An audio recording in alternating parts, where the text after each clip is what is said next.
nothing is Rushmore. Nothing is ever going to be Rushmore again. Make sure to pack up all your little monogrammed luggage and all your boxes and all your hats and all your sweet twee little accoutrement. It's another Wes Anderson movie. This one is called The Phoenician Scheme, and it stars a whole bunch of people who have been in previous Wes Anderson movies, plus some welcome new additions. Come subscribe, come hang out. If there's a Wes Anderson movie, we are doing it. This is a must. This is someone we will do every single one of his movies, and increasingly, they all kind of feel the same. Is this supposed to be here? It was under the lunch trolley. Oh dear, who shot you? Tara's from out of town. Help yourself to a hand grenade. Yeah, this falls in the category of people who make fun of Wes Anderson movies think they're all exactly like this one. Benicio Del Toro stars as Zsa Corda, international financier whose business dealings have him constantly under the threat of assassination. He survives several of them over the course of the film, but thinking that his number may be coming up sooner rather than later because he keeps having visions of a black and white afterlife and Judgment Day populated by the likes of Charlotte Gainsbourg and Bill Murray and Willem Dafoe, he decides to take his daughter, played by Mia Threapleton, out of the convent and put her in charge of all of his business affairs.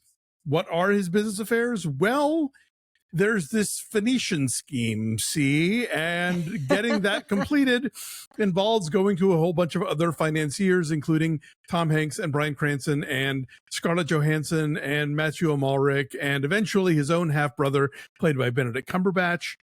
And Jeffrey Wright. And Jeffrey Wright, yes. Also, always welcome. Yes. Throw in Michael Cera as an entomologist and tutor with a Swedish accent. And yeah, you have a movie that has a lot of great upholstery and typefaces and labels that are stuck onto ornate boxes with yellowing cellophane tape and detail, but no heart or soul. I have a soft spot for Wes Anderson, and I think his best films give you all of that stuff, all of that design fetish of his, but also tell a story or show you characters or, explore the ideas of grief or longing or loss or love or whatever. And this to me felt like a really empty exercise. Yeah, I did not care about this at all. Yeah.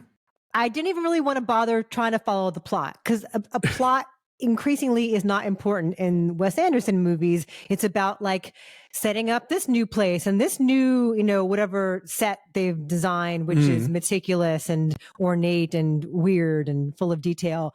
And, trotting out people who are incredible actors and having a lot of fun. Like the whole scene with Tom Hanks and Bryan Cranston is hilarious. Like it's very funny. Like the little details of it are very, very playful. But it's the kind of thing where the camera movements that were so fresh and alive, the trucks, and then like the tilting up and tilting back down again, and then trucking again. Like it feels like it just feels tired at this point. Like we have seen him go through this bag of tricks many, many times with decreasing returns. I liked Asteroid City a lot more than you did.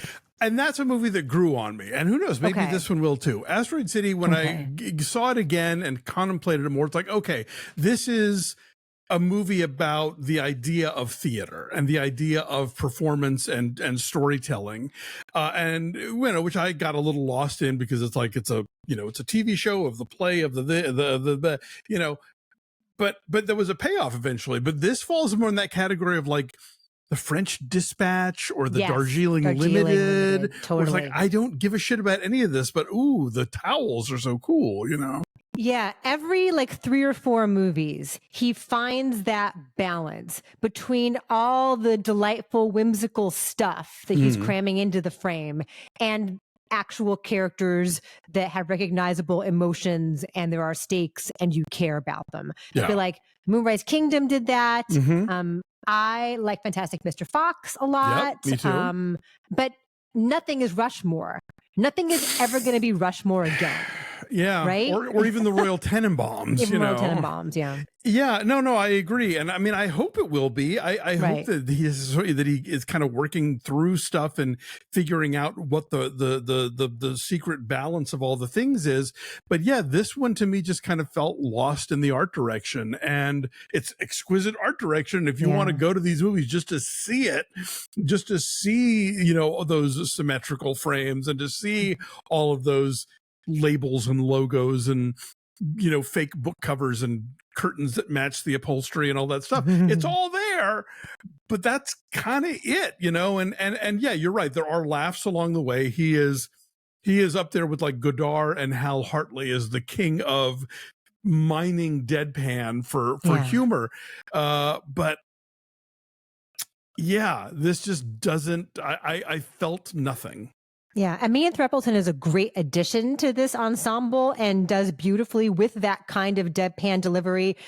She's got, this is like her first major role, and she's got these big eyes, she's very petite, big eyes, and just an incredible presence about her. Reminds me a lot of Florence Pugh in that regard, that she's got this great rich voice, and like there's a lot more to her than you initially might think. And she really, really holds her own in the middle of all of this mayhem and this giant ensemble and all that she's called upon to do. I love Michael Cera in this. It's a really weird role and a fun role, and he fits very well into the Wes Anderson universe as well. Benicio Del Toro's having a good time here, but it all just sort of felt like watered down and rehashed, and like we've seen it all before. It's utterly meaningless in a way that not all Wes Anderson movies are, and that's what's so frustrating. Exactly. Yeah. I think this movie fulfills all of the sort of easy slams against Wes Anderson that are very often unfair or like unthought out. But like here it's like, well, no, you actually, you have a point. Like there's a moment where Michael Cera's character winds up being something else than we originally thought, but he's so barely a character anyway that it was just kind of like, okay. That was fun though. I enjoyed him in this world. But he's good. No, he's good, and he definitely it's kind of like, how has he not been in a Wes Anderson movie before? You know, it's sort of like when Woody Allen finally got around to casting Parker Posey. It's like, why has this not been happening for the last 20 years? You know? Yeah. I like the use of music. Always, that's very evocative to creating this mood he's trying to create. And it's a different cinematographer. It's not Robert Yeoman this time. It's Bruno Delbonnel. Yeah. But still like looks like a Wes Anderson movie. So although he does take some departures, some visual departures from like the rigidity of the frame that we're so accustomed to with him. There's some black and white stuff, and then there's a real camera movement that is strange, that's really different toward the end. They're like, oh, what are we doing here?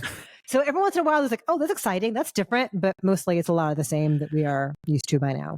I don't want to be trolled by Wes Anderson, but there is a moment in this film where they sort of unleash this gigantic diorama that's supposed to explain what the Phoenician Scheme is, and it falls apart and gets caught on fire.